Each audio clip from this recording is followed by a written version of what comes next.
प्यारे बच्चों, मैं आपकी हिंदी विषय की अध्यापिका मधु मांडेल आज आपको हिंदी में पाठ 12 मेरा नया बचपन पाठ का भावार्थ समझाने जा रही हूँ। इस भावार्थ को आप ध्यान से सुनिए और समझने का प्रयत्न कीजिए। बार बार आती है मुझको मधुर याद बचपन तेरी, गया ले गया तू जीवन की सबसे मस्त खुशी मेरी। चिंता रहित खेलना खाना फिर ना निर्भय स्वक्षण, कैसे भूला जा सकता है बचपन का अतुलित आनंद। कवित्री अपने बीते बचपन को याद करते हुए कहती है कि ये प्यारे बचपन, मुझे बार बार तेरी मीठी यादें आती हैं। तेरे जाते ही मेरे अब तक के जीवन के सबसे आनंददायक पल भी चले गए हैं।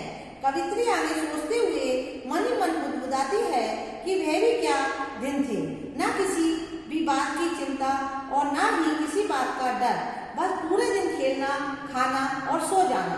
बचपन के उस अद्भुत आनंद के दिनों को भला कैसे भुलाया जा सकता है। ऊंच नीच का ज्ञान नहीं था, छुआछूत किसने जानी, बनी हुई थी आह झोपड़ी और चित्रों में रानी।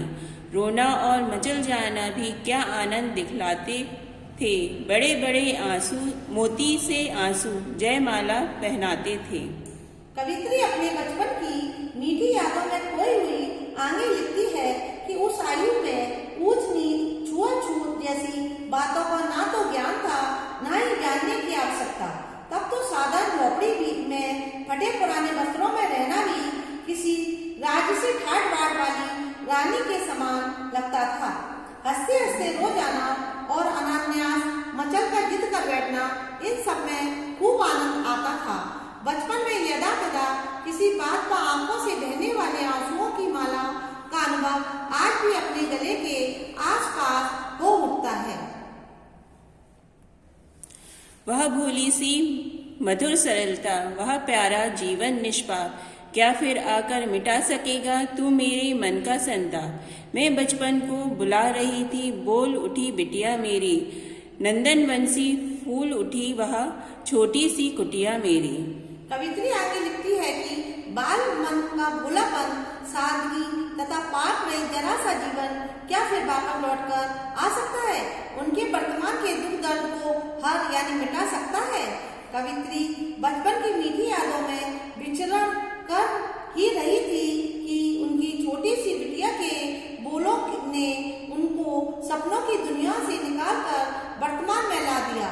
उस नन्ही परी के चेहरे से कवित्री को अपनी कुटिया नंदन बन के समान दिखाई देने लगी। माँ कहकर बुला रही थी, मिट्टी खाकर आई थी, कुछ मुंह में कुछ लिए हाथ में मुझे खिलाने लाई थी। मैंने पूछा यह क्या लाई, बोल उठी वह माँ खाओगी खाओ। हुआ प्रफुल्लित हृदय खुशी से, मैंने कहा तुम ही खाओ। कवित्री आगे कहती है कि उनकी नन्ही सी बिटिया अपनी तुतलाती आवाज में उन्हें पुकार रही थी। उसके मुंह पर मिट्टी लगी थी, शायद वह मिट्टी का भोग लगाकर आई थी और उस विशेष भोग को कुछ हिस्सा हाथ में लेकर संभवता उन्हें खिलाने के लिए लाई थी। माँ के यह पूछने पर कि ये क्या लाई है, उस मासूम ने तुतलाती आवाज में कहा, माँ खाओ खाओ यानी खाओ। उसके इस बाल मनोहार पर कवित्री का मन खुशी से भर गया और वे भी बच्ची के संग बच्ची बनते हुए बोली, तुम्ही खाओ यानी खाओ। पाया बचपन फिर से मैंने, बचपन बेटी बन आया, उसकी मंजुल मूर्ति देखकर मुझमें नव जीवन आया। मैं भी उसके साथ खेलती खाती हूँ तुतलाती हूँ, मिलकर उसके साथ स्वयं मैं भी बच्ची बन जाती हूँ। कवित्री अपनी बेटी के बचपन में अपने स्वयं के बचपन को देखते हुए कहती है कि बेटी के बचपन के रूप में उनका अपना बचपन लौट आया है। उस मासूम का सुंदर मुख देखकर कवित्री को लगता है मानो उन्हें नया जीवन मिल गया हो। अब कवित्री अपनी बच्ची के बचपन में शामिल होकर उसके साथ खेलती खाती है, तुतलाती आवाज में उससे बातें करती है और स्वयं भी छोटी बच्ची बन जाती है। प्रस्तुत कविता में कवित्री सपनों में खोई हुई अपने बीते बचपन की मधुर यादों को सोचकर आनंद का अनुभव करती है। वह अपनी पुत्री के बचपन में अपना बचपन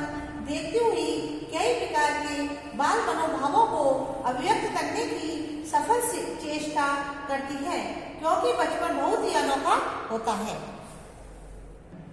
बच्चों, इससे संबंधित अभ्यास कार्य भेजा जा चुका है, उसे आप अपनी अभ्यास पुस्तिका में लिखिए और याद कीजिए। घर पर रहिए, सुरक्षित रहिए। धन्यवाद।